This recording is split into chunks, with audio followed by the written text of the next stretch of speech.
Muito bem, o programa TV Câmara Entrevista está de volta. Nosso tema de hoje é depressão. Para falar sobre esse tema tão atual que tem atingido muita gente, estamos recebendo aqui o psiquiatra Davi Souza Lima e a psicóloga Raquel Brandão. Mais uma vez, prazer recebê-los aqui. Deixei uma pergunta, no ar no último bloco, que foi o seguinte: depressão, ela tem cura?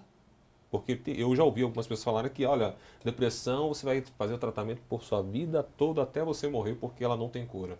Pergunto para vocês, tem ou não tem Então, cura? a gente está falando da depressão unipolar aqui, né? Um quadro depressivo por si só. A depressão, ela tem cura sim, né? Quando é um quadro depressivo único, você faz a abordagem muitas vezes com o psicofármaco, com a medicação, pode fazer-se também fazer-se uma abordagem psicoterapêutica. Agora, com muita frequência, a gente tem o transtorno depressivo recorrente. O que acontece? Então, você trata uma pessoa depressiva por um período, né, de tempo. Normalmente, o primeiro quadro depressivo, isso não é um número fechado, mas você trata a pessoa de 6 meses a 1 ano. E depois você tenta tirar o remédio. Tirou o remédio, a pessoa ficou bem, tranquilo, não precisa de tomar mais remédio. Se ela volta a ter um quadro depressivo, deixa de ser um quadro depressivo unicamente, né, unitário. Então ele passa a ser um quadro depressivo recorrente, já é o segundo quadro depressivo. Nesse aspecto, se a pessoa tem um segundo quadro depressivo, normalmente aí você tem que dar remédio para ela de 2 a 3 anos. E se ela faz um terceiro quadro depressivo, normalmente você tem que dar remédio por 5 anos ou até a vida inteira. Isso eu estou falando num espectro estatístico. Isso, claro que cada indivíduo tem as suas especificidades. Então, é muito importante você fazer uma avaliação individual. Mas, do ponto de vista estatístico, é uma maneira da gente fazer uma abordagem. Raquel. Pois é, né, os casos leves, né, e aí como as pessoas vão reagir dentro desse acompanhamento, com esse contexto também das estatísticas, é o que nós queremos chegar sim à cura. Mas nesse processo nem sempre nós temos, até por conta do quanto se demora na identificação, né, como que vai iniciar o tratamento. Mas eu penso que mais importante ainda nesse processo é a sensibilização e a conscientização desse próprio paciente. Essa responsabilização de entender que se nesse momento da minha vida eu preciso dessas intervenções, não gosto da medicação, não gostaria da terapia, mas nesse momento qual é o mal menor? Eu preciso buscar, porque daí eu estou pensando em qualidade de vida. Você falou algo interessante porque é o seguinte, nem sempre quem tem um problema gosta de se tratar ou procura tratamento, embora a família, os amigos, as pessoas que convivem com ele o aconselhem, a buscar. Talvez ele tenha ido até procurar um psicólogo ou um psiquiatra porque foi aconselhado também, não só pela parte médica, mas também por um familiar. O fator psicológico da pessoa que está em depressão, como identificar e trabalhar, por exemplo, aquele que não quer ser ajudado, e como que eu entendo que isso é um fator da própria doença e como que eu ajudo essa pessoa? Pois é, né? É extremamente delicado mesmo, porque muitas vezes, como o Dr. Davi trouxe, inclusive, a família, né, esse grupo social percebe, mas essa pessoa ela não quer. Ou ela acha que não, que isso vai passar a qualquer momento. E aí a gente fica muitas vezes na pergunta, como eu vou ajudar? Porque nem sempre vai adiantar dizer, então, você precisa ter uma reação, você precisa ir. Por quê? Essa pessoa, às vezes, ela está se isolando, ela não quer se expor, ela não quer estar num contato com os outros, ela não quer que as pessoas percebam. Então, esse se aproximar, muitas vezes, vai ser sutil. Em alguns momentos, o quanto eu pego pela mão e digo que eu vou junto. O que a Raquel falou é interessante, porque na psiquiatria a gente vê muito esse aspecto da negação, né? Então a pessoa tem um problema, mas ela nega esse problema. Com a depressão isso acontece? Acontece. Não só com a depressão, mas em outras doenças psiquiátricas. Eu trabalhei muito tempo em hospital psiquiátrico e em pronto-socorro, atendendo pessoas com problemas mentais.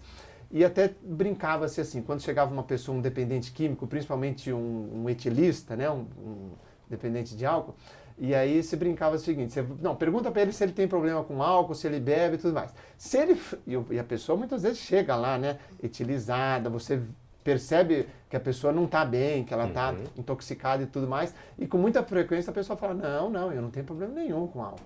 Aí a família está do lado e fala, não, mas olha aqui, não, mas Você bebe? Não, não, não, eu bebo de vez em quando, um negocinho aqui, ali, blá, blá. E, então, a negação existe, né? Não é só na depressão, existe no geral. Quando a pessoa, esse é um primeiro passo para a cura, na verdade, né? Quando a pessoa se dá conta que existe um problema, ela aceita esse problema, fica muito mais fácil o tratamento. Não só nos quadros psiquiátricos, mas nas doenças em gerais, né? Vocês falaram da questão dos tipos de depressão, né? Tem um tipo de depressão que nós estávamos conversando aqui no intervalo, que é depressão bipolar, é isso mesmo? Ela existe? Qual é a diferença? Quais são os tipos e o que é a depressão bipolar? Então, a depressão bipolar, na verdade, é uma outra doença que é o transtorno afetivo bipolar, né? O transtorno afetivo bipolar, ele se baseia basicamente por dois aspectos. São pessoas que ficam deprimidas, né, um determinado momento, e em determinados momentos ela fica também muito eufórica, muito agitada, muito inquieta, às vezes com mania de grandeza, né, achando que pode tudo. E muitas vezes essas pessoas se colocam em situações de risco quando ela está nesse quadro de agitação, de impulsividade maior. E isso é um risco maior. Agora, por que é depressão bipolar? Porque ela varia, né, nesses dois polos, tanto para o quadro depressivo quanto para o quadro de mania ou de hipomania, mas é depressão porque a maior parte do tempo o paciente que é bipolar, ele costuma ficar mais deprimido do que em mania ou hipomania. Por isso que também dá-se esse nome de depressão bipolar. Muito bem, agora, a gente ouve muita gente falar também, né? Quando se trata de algum problema que afeta a mente, então eu tenho a condição de me tratar, eu vou começar a pensar positivamente, vou buscar algumas coisas e eu não vou procurar nenhum tipo de ajuda. A pergunta é possível se curar da depressão sozinho? Aí a gente volta a falar do quadro da depressão leve e de todo o ambiente que pode proporcionar. O que eu vou buscar? O que vai me auxiliar? É uma atividade física? Além do meu próprio trabalho, de repente tem um trabalho voluntário? O que mais? Quais são as fontes? Como está o meu ambiente familiar? Né? As minhas relações com amigos, com a sociedade. O quanto isso pode me auxiliar? Porque caso contrário, eu posso caminhar para um quadro de depressão do moderado ao grave, onde aí realmente eu dependa, sim, do acompanhamento psicológico, mas também do psiquiátrico. É isso que a Raquel falou, é interessante, porque o tratamento da depressão é justamente isso daí. Você muitas vezes tem que tomar remédio, você fazer uma psicoterapia junto auxilia muito, mas você mudar hábitos de vida é fundamental, né? Hoje a questão do exercício físico é algo muito importante, porque quando você faz exercício físico, você libera uma série de endorfinas, dentre elas até a serotonina, que é um neurotransmissor que está ligado aos quadros depressivos, e faz a pessoa se sentir melhor, tanto fisicamente quanto mentalmente. A questão da alimentação também é super importante, porque quando você coloca os nutrientes que o seu corpo necessita, as reações químicas, a parte fisiológica do seu corpo vai funcionar bem. E o cérebro não é uma coisa isolada do nosso corpo. O cérebro está junto com o nosso corpo, né? A gente não pode fazer essa distinção de que o cérebro é uma coisa e o corpo é outra coisa. Muito pelo contrário, as coisas caminham juntas. Se a nossa cabeça não está boa, com frequência o corpo não fica bem. E se o nosso corpo não está bem, com frequência a cabeça também não está bem. E esses aspectos dos relacionamentos também são fundamentais, né? Não só os relacionamentos afetivos, né? Familiares, com a namorada, com o cônjuge, enfim. Os relacionamentos com as pessoas, no geral, isso faz com que a pessoa se sinta bem também, porque o ser humano é um ser social. A gente nasceu para conviver junto com as pessoas. Pessoa que fica muito isolada, num canto, sozinha, alguma coisa está errada. E eu não estou falando que a pessoa tem que ficar 24 horas junto com alguém. Não. É até saudável em determinados momentos você ficar sozinho, você fazer uma reflexão e tudo mais. Mas quando isso se torna uma constante na vida da pessoa, é perigoso. Então, cuidar desses outros aspectos é fundamental. Uma coisa, por exemplo, outro dia, conversando discutindo um caso, e a pessoa falou assim, num quadro depressivo e tudo mais, e aí perguntou-se, olha, mas o que você gosta de fazer? Eu gosto de ir no cinema. Você gosta de ir no cinema? Faz quanto tempo que você não vai no cinema? Faz 3 anos que eu não vou no cinema. Então, uma pessoa que gosta de ir no cinema, ela não pode ficar 3 anos sem ir no cinema. Né? Porque isso não está fazendo bem para a cabeça dela. Então, você fazer as coisas que você gosta, isso gera algo, do ponto de vista psíquico, muito bom. Então, isso é importante também. Muito bem, você está assistindo ao programa TV Câmara Entrevista. Nosso tema de hoje é depressão. Estamos com o médico psiquiatra Davi Souza Lima e também a psicóloga Raquel Brandão. Existe idade para se desenvolver a depressão ou ela já tem atingido aí os mais novos? Porque imagina-se que depressão é aquela pessoa que tem uma vida mais agitada, mais intensa, ou seja, tanto profissional, de relacionamento, que isso não afeta os mais jovens porque não tem tanta preocupação. A pergunta é, existe idade para a depressão? Então, a depressão, ela pode acontecer tanto em criança, quanto no adolescente, no adulto jovem e no idoso também. O mais comum, a faixa etária que é mais acometida na depressão, é na faixa dos 20 aos 40, aos 50 anos. Esse é o espectro maior que a gente pega. Mas os extremos a gente pega também. Muito paciente idoso com depressão. Criança já não é tão comum, mas acontece muitas vezes. Sim, né, quando a gente fala que é uma doença democrática, né, ela acaba vindo para todo mundo. O ano passado eu atuei no CAPS infantil e nós tínhamos, né, era surpreendente, mas nós tínhamos crianças com um quadro depressivo. E aí um fator que me chamava muita atenção nisso é que em alguns quadros, quando nós víamos, né, existia lá o histórico de uma mãe, avó, ou um pai que tinha esse quadro, na maioria mãe ou avó, que as crianças conviviam.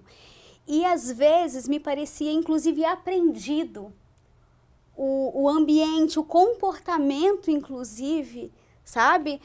Me parecia aprendido ali daquela tristeza, mas claro que a gente ia minuciando e trabalhando com o grupo para limpar. O que pode ser só o aprendido, mas o que realmente vem do ambiente e essa criança já está desencadeando uma doença. Você falou interessante algo do aprendido, né? A questão daquele que tem na família. Normalmente as pessoas têm um pouco de medo, né? Em algum caso familiar, se em algum caso próximo, mãe, pai, avó, tio, teve depressão, você tem uma tendência, pode haver uma tendência a ter depressão também. Ou seja, existe essa possibilidade da hereditariedade. Isso, obrigado. Disso acontecer? Isso existe não só na psiquiatria, em todas as doenças, normalmente, quando a gente vai fazer a anamnese, que é você colher a história do paciente, uma das coisas que a gente pergunta é o histórico familiar. Então, se tem um pai, uma mãe, um tio, um avô, uma avó que teve um quadro depressivo, a chance da pessoa ter é maior. Mas não só nos quadros depressivos. Se teve, olha, a avó teve um câncer de mama, a chance da pessoa ter é maior. Teve um quadro de cefaleia crônico. Então, o histórico familiar é fundamental. Você sempre tem que investigar, porque a genética sempre, com uma frequência muito grande, tem uma contribuição nas doenças em geral, né? Raquel, muita gente pegando esse quadro, né? Por exemplo, olha, já tive um pai, uma mãe, uma avó que teve depressão. Essa preocupação, talvez, de entender que pode ser uma coisa hereditária, pode talvez desencadear, a pessoa fica mais suscetível a desencadear, por exemplo, a própria depressão. Ela tem que fazer um trabalho, assim, digamos que existe um trabalho preventivo, ao invés de somente o tratamento, mas o trabalho preventivo para que eu não venha a ter, já que, por exemplo, minha mãe teve, minha avó teve, um tio teve. Existe essa possibilidade de fazer um trabalho preventivo? Digamos que aí, inclusive, a gente vai ter que começar a olhar, porque aí está apresentando quase um quadro de ansiedade, né? Isso. Porque daí se eu começo com uma preocupação tão grande, porque tem esse histórico, mas aí a gente volta a falar do ambiente, né? O histórico na família me faz estar atenta no quanto isso pode acontecer, quer dizer, essa tristeza, esse desânimo, essa falta de vontade, olha, existe esse histórico aqui, mas o que eu consigo ainda fazer? Eu preciso já ir buscar ajuda, digamos que já tenho uma consciência disso, não quero passar, não quero estender, já busco um auxílio quanto a isso, ou vou olhar o ambiente, o que eu tenho feito, como a história do cinema, né? É o cinema que eu gosto tanto e eu vou demorar 3 anos. Muitas vezes as pessoas, né, acabam até desenvolvendo, porque na família, sempre tem alguém na família que às vezes vai tomando conta de todo mundo, né? E às vezes as pessoas vão ali, toma conta de um, de outro, mas e dela mesma? E parece que quando as situações, né, já conseguiu cuidar lá desse que podia estar adoecido aqui, do outro ali, já orientei e foi cada um buscar ajuda, mas e eu? Qual é a ajuda que eu estou buscando? E aí a gente tem que ver até mesmo se desse lugar, em algum momento, mora o preconceito. Porque eu enxerguei, aí eu enxergo nos outros, eu consigo enxergar em mim também. Então, entender, conhecer, saber do histórico, inclusive, né, se alguém na família recebeu esse diagnóstico, às vezes é importante falar com a família. Porque, de repente, eu tenho um diagnóstico de depressão e tenho um sobrinho, tenho um familiar que está começando a usar o álcool, está começando a fazer alguma coisa que está em situação de risco. O quanto eu posso auxiliar nessa orientação? Chamar a atenção para isso, dizer, olha, existe esse histórico na nossa família, então existe uma maior probabilidade. Isso que a Raquel falou é fundamental. É a questão da probabilidade. Não significa que o pai, a mãe, a avó, o tio tem depressão, que você vai ter depressão. É a mesma coisa do diabetes, né? O pai é diabético, a mãe é diabética, a avó é diabética, a chance daquela pessoa ter é maior. Então, se você tem, né? Vamos pegar o exemplo do diabetes, né? Muita gente na família que é diabético, é prudente que você coma menos açúcar, coma menos carboidrato, que você tenha uma alimentação mais saudável, não só porque a chance de você desenvolver é maior. Na depressão, a mesma coisa. Então, você começar a ter atitudes no sentido de você ter uma vida mental mais saudável, você se proteger nesse sentido, porque a sua vulnerabilidade é maior com esse histórico familiar, né, de pessoas que têm depressão. Muito bem, nós estamos caminhando aqui para o finalzinho do programa. O tema é realmente muito vasto, né? Eu acho que vou falar até com a Dani, que a nossa produtora está aqui para a gente fazer esse tema novamente, porque ele é muito amplo. Mas, por exemplo, eu queria tocar agora na questão da sociedade, o papel da sociedade para aqueles que enfrentam, porque assim, 11,5 milhões de pessoas no Brasil, só no Brasil, isso identificado, né? Sofrem desse mal. Qual é o papel da sociedade, né, em lidar? Porque a pessoa tem esses sintomas, ela tem uma vida diferenciada, tem um comportamento diferenciado dos demais. Como a sociedade deve interagir para contribuir para que essa pessoa não se sinta excluída, não seja colocada de lado, para piorar o quadro dessa pessoa? A gente vive num mundo hoje, Daniel, que é um mundo complicado, porque assim, é um mundo muito ansiogênico, né? Assim, as coisas são todas para ontem, né? A gente tem que resolver tudo. A questão das redes sociais, hoje é o WhatsApp, é Instagram, é Facebook, tudo é Twitter, né? Então você recebe uma mensagem aqui, já tem que responder no mesmo minuto, senão a pessoa reclama. Então as pessoas estão online. Então hoje a gente vive numa tensão muito grande, né? O trabalho, a pressão é muito grande, são metas, isso e aquilo. E se a pessoa entra nesse mundo e não tem algumas válvulas de escape no sentido de se proteger desse mundo, que é um mundo muito violento, assim vamos dizer, né? A violência a gente vê aí pelos noticiários, mas essa violência também, num sentido mais abrangente, mais figurativo, de que a pressão é muito grande. Então, o ideal é isso, é você perceber que você está dentro desse mundo e como que você vai fazer para que você se proteja no bom sentido de que você fique bem. Eu não estou falando para a pessoa, não, então sai do emprego e vai viver num monge budista lá no Tibete que vai resolver o problema. Porque não vai resolver o problema também. O que resolve é a pessoa fazer uma avaliação do que ela pode modificar na vida dela para que ela adeque e consiga ter uma vida mais equilibrada no sentido de que ela se proteja para que ela fique bem. Raquel? Bom, eu falo também de uma questão, assim, acho que do quanto a gente valoriza ou se importa com as pequenas coisas. Né? O quanto em casa eu consigo, de repente, deixar um pouquinho o celular e conversar um pouco mais, né? Olhar um pouco mais no olho. Às vezes eu falo da mãe com a criança, né? Da família ali perto, e não estou falando, idealizando a típica família doriana, não, mas as pessoas com as quais eu convivo, né? É o vizinho, com quem eu estou, aonde eu estou, seu caminho. Eu passeio no parque de vez em quando. Eu consigo fazer uma caminhada de 10 minutos na rua da minha casa, 15 minutos. Quais pequenas coisas eu posso fazer? Eu posso contribuir, né, com os outros. Quantas pessoas às vezes se isolam, né? 10 irmãos, mas cada um está ali morando sozinho, sabe-se Deus de quanto em quanto tempo se visitam. Mas quanta coisa nós podemos fazer, mínimas, não estou dizendo de coisas grandiosas, porque a gente fala da sociedade e é tudo muito amplo, né? Eu coloco a responsabilidade no outro, mas o quanto ela é minha ali, naquele ambiente, no lugar onde eu estou, o quanto eu consigo ser mais gentil, não só no trânsito, mas no ambiente de trabalho, por onde eu passo. O que eu consigo fazer que alivia um pouco a mim, mas ao outro também. Muito bem, quero aqui agradecer a presença da Raquel Brandão, psicóloga, e também o Davi Souza Lima, psiquiatra. Obrigado pela presença de vocês aqui no programa TV Câmara Entrevista, um tema tão importante para a nossa sociedade. E eu gostaria que vocês deixassem, obviamente vou pedir à nossa produção para colocar os contatos enquanto vocês estiverem falando, mas Raquel, qual que seria a sua palavra então para os nossos telespectadores, para aqueles que estão enfrentando de uma forma geral, não na sua família ou na sua vida, mas enfrentam na sociedade esse mal que tem atingido tanto a população? Qual seria a sua palavra para quem está dentro desse mundo de hoje que a gente vive?